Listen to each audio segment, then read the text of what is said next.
হ্যাঁ এটা দেখেন দেখি একটা গাছ, এটা তো একটা গাছ তাই না? হ্যাঁ এটা একটাই, একটা গাছে এতগুলো কচু? এই যে এটা একটা, এটাও একটা? হ্যাঁ সব একটা করে এগুলা। এটা পরিষ্কার করেন দেখি, একটা গাছে তো 1 কেজি হয়ে যাবে যা ভাব দেখছি। হ্যাঁ ভালো করে করলে হয়ে যাবে। হ্যাঁ ভালো করে করলে হয়ে যাবে। এটা কি জাতের কচু? জাত বলতে হবে না। হ্যাঁ আমি একদম 3 কিলো এসে লাগাছি, লাগা বাইছি চলো। আচ্ছা না বুঝতে বুঝতে কচু কচু খুবই গড়ি ছিল। কি অবস্থা কোন দেখি?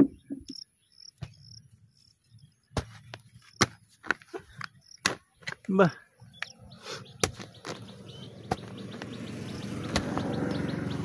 আরে বাপরে বাপ, আরো বড় হয়েছে। কত বড়, কিন্তু মানে ওলের সমান হয়ে গেছে যা পরিস্থিতি দেখছি।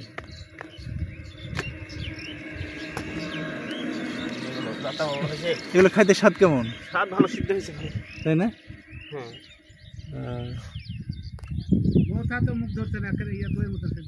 হ্যাঁ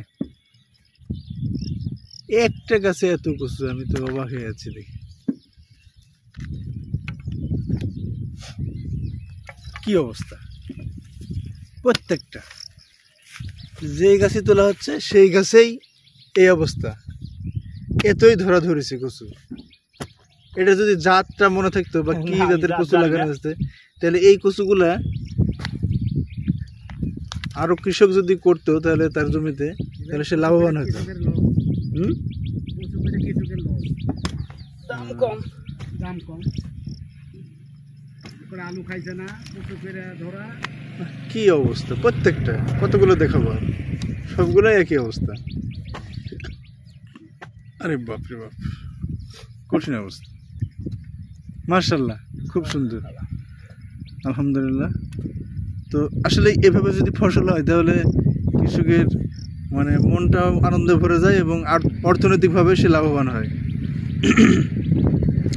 তো মূলত এটা একটা কপির জমি, ফুলকপির জমি। সেই কপির চতুর্পাশে দেখতে পাচ্ছেন কচু লাগানো আছে এক সারি করে। তো এই কচু এতই ফলন হয়েছে, মানে এরকম কচু হলে বিঘাতে 200 মন হবে, এটা কোনো ব্যাপার না। তো কৃষক ভাই তার কচুগুলো উঠাচ্ছে, আমি রাস্তার পাশ দিয়ে যাচ্ছিলাম, তো দেখে আমি সেই ভিডিওটি ধারণ করছি। যে দেখেন, এটা হলো একটা কচু, এটা একটা কচু, মানে প্রত্যেকটা গাছই হলো একটা করে। খুব সুন্দর, চমৎকার, মাশাআল্লাহ।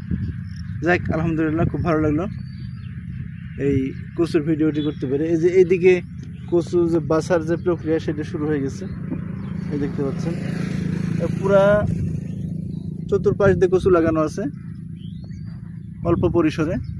খুব সুন্দর হয়েছে।